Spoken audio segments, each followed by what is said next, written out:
Hello friends, this is कमल चंदेल और एक नई एक्साइटिंग वीडियो के साथ आपका स्वागत करता हूं, वो भी आप ही के अपने फेवरेट चैनल प्रॉपर्टी दुनिया पर। और आज के इस वीडियो में पेश है हमारी ग्रेटर नोएडा सीरीज़ का अगला वीडियो, जो है P3 सेक्टर पर, जिसे बहुत से लोग रिक्वेस्ट कर रहे थे। तो चलिए आज इस सेक्टर के बारे में हम डिटेल में जानेंगे।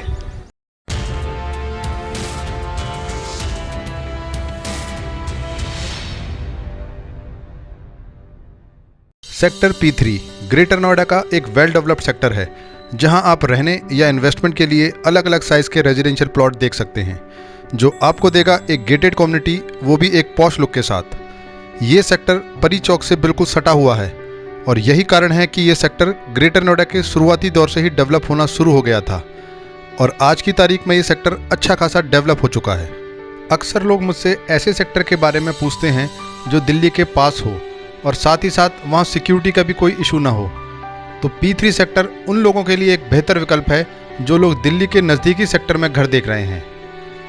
शुरुआती सेक्टर होने के चलते ये सेक्टर मेट्रो, नोएडा एक्सप्रेसवे और यमुना एक्सप्रेसवे से भी नज़दीक पड़ता है और इसलिए आपको यहाँ पब्लिक ट्रांसपोर्ट और ई रिक्शा की भी सुविधा मिलती है। यहाँ से सबसे नज़दीकी मेट्रो स्टेशन नॉलेज पार्क का पड़ता है, जो ग्रेटर नोएडा का सबसे पहला मेट्रो स्टेशन है। सेक्टर के एक तरफ 60 मीटर की और दूसरी तरफ 45 मीटर की रोड है और सेक्टर के बाहर और अंदर दोनों ही रोड अच्छी खासी मेंटेन है, क्योंकि नोएडा और ग्रेटर नोएडा अथॉरिटी पर प्लॉट ट्रांसफ़र का बहुत राजस्व आता है, जिसके चलते आपको इस पूरे शहर की सड़कें मेंटेन मिलेंगी। इस सेक्टर के अंदर ही आपको छोटा सा शॉपिंग कॉम्प्लेक्स भी मिलता है, जहां आप छोटी मोटी शॉपिंग कर सकते हैं। साथ ही साथ इस सेक्टर के डेवलप होने के कारण आपको यहाँ काफ़ी संख्या में लोकल मार्केट भी मिलते हैं, जहां आपको हॉस्पिटल्स, बैंक्स एंड ATMs और डेली नीड्स की सारी सुख सुविधाएं मिल जाएंगी। इतना ही नहीं, यहाँ का सबसे पॉपुलर मॉल ग्रैंड विनीज भी यहाँ से बस 1 किलोमीटर की दूरी पर है।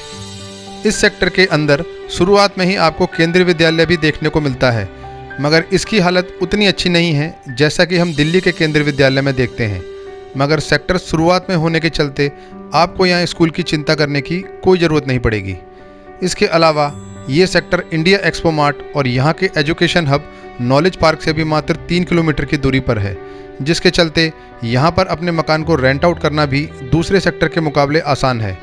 मगर जैसा कि हर लोकेशन के अपने फ़ायदे और नुकसान होते हैं, उसी तरह इस सेक्टर के भी अपने फ़ायदे नुकसान हैं। चलिए बात करते हैं। इस सेक्टर में आपको 10 पार्क और 2 ग्रीन बेल्ट मिलती हैं, मगर फिर भी यहाँ आपको उस लेवल की ग्रीनरी नहीं मिलती जो हम ग्रेटर नोएडा के दूसरे सेक्टर में देखते हैं। अगर आप ग्रेटर नोएडा के अलग अलग सेक्टर का विजिट करेंगे तो आप पाएंगे इसके पीछे के सेक्टर में ज़्यादा ओपननेस और ग्रीनरी है, क्योंकि अगर अथॉरिटी ने इसके पीछे के सेक्टर में कुछ एक्स्ट्रा नहीं दिया तो लोग वहाँ क्यों शिफ्ट होना पसंद करेंगे।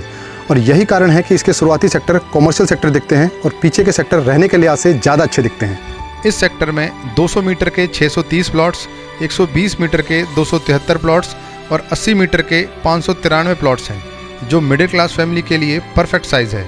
और इसलिए यदि आप इस सेक्टर का विजिट करेंगे तो आपको इसमें दिल्ली के कॉलोनी जैसी फील आएगी, क्योंकि 80 मीटर के प्लॉट्स होने के कारण ये सेक्टर काफ़ी हद तक भरा हुआ है।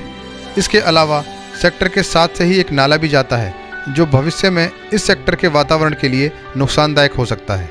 यहाँ प्रॉपर्टी के रेट की अगर मैं बात करूँ तो यहाँ का सर्कल रेट 30,000 रुपये मीटर है। और रही बात मार्केट प्राइस की, तो जितना छोटा प्लॉट आप यहाँ लेंगे उतना ही ज़्यादा पैसा आपको खर्चना पड़ेगा। वैसे 120 मीटर का प्लॉट यहाँ लगभग 60 लाख में मिलता है, और वहीं अगर आप 200 मीटर का प्लॉट लेते हैं तो आपको यहाँ 80 से 85 लाख रुपए खर्चने पड़ेंगे। इसके अलावा ग्रेटर नोएडा में यदि आप किसी भी सेक्टर में प्लॉट या इंडिपेंडेंट विला लेते हैं तो आप इस पर सिंगल रजिस्ट्री ही करवा सकते हैं, फिर चाहे वो एक इंसान के नाम पर हो या फिर 2 इंसान के नाम पर। आप यहाँ दिल्ली NCR के दूसरे शहरों की तरह फ्लोर की रजिस्ट्री नहीं करवा सकते, जिसके चलते आपको यहाँ पार्किंग और दूसरी समस्याएं देखने को नहीं मिलती जो हम दिल्ली NCR के दूसरे शहरों में देखते हैं। ग्रेटर नोएडा अथॉरिटी द्वारा रजिस्टर्ड होने के चलते आप इन प्लॉट्स पर लोन तो ले ही सकते हैं। साथ ही साथ अगर आप मकान बनाने के लिए कंस्ट्रक्शन लोन लेना चाहते हैं तो बैंक आपकी प्रोफाइल के अनुसार आपको कंस्ट्रक्शन लोन भी दे सकता है। अब बात करते हैं इन्वेस्टमेंट की, तो अक्सर हम प्लॉट्स को फ्लैट्स की तुलना में एक अच्छा इन्वेस्टमेंट विकल्प मानते हैं, क्योंकि दिल्ली NCR में अवेलेबल प्लॉट्स की सप्लाई फ्लैट्स की तुलना में बहुत कम है और प्रॉपर्टी इन्वेस्टमेंट का ये पूरा खेल डिमांड और सप्लाई पर ही डिपेंड करता है। मगर ग्रेटर नोएडा में प्लॉट्स की संख्या फ्लैट्स के कंपैरिजन में काफ़ी अधिक है, जिसके चलते आपको यहाँ केवल उन्हीं प्लॉट्स में इन्वेस्ट करने से फ़ायदा मिलेगा जो साइज़ में छोटे होंगे और साथ ही साथ परी चौक से जिनकी दूरी कम होगी। और P3 सेक्टर दोनों ही ज़रूरतों को पूरा करता है, क्योंकि आपको यहाँ छोटे साइज़ के प्लॉट्स भी मिल जाते हैं और साथ ही साथ ये सेक्टर ग्रेटर नोएडा के शुरुआती सेक्टर में पड़ता है, जिसके चलते इस सेक्टर को हमेशा ही लोकेशन का एडवांटेज तो मिलेगा, मगर फिर भी मैं ये सेक्टर आपको छोटे साइज़ के प्लॉट के लिए ही रिकमेंड करूँगा, क्योंकि अगर आपको 200 मीटर तक के प्लॉट साइज चाहिए तो स्वर्ण नगरी आपके लिए बेहतर विकल्प है। इसलिए ये सेक्टर मैं आपको इन्वेस्टमेंट के लिए ही सजेस्ट करूँगा। और यदि आप रहने के लिए एक शांत वातावरण में घर चाहते हैं तो पीछे के सेक्टर आपके लिए ज़्यादा बेहतर होंगे। अब मैं कमन चंदेल आपसे विदा लेता हूं। फिर मुलाकात होगी मेरे अगले वीडियो में एक और निष्पक्ष प्रॉपर्टी रिव्यू के साथ। मगर जाने से पहले रिक्वेस्ट करूंगा कि यदि आपने इस चैनल को सब्सक्राइब नहीं किया है तो इसे सब्सक्राइब कर लें और साथ ही साथ बेल आइकन को भी इनेबल कर दें, ताकि भविष्य में आपको मेरे वीडियोस मिलती रहें। धन्यवाद।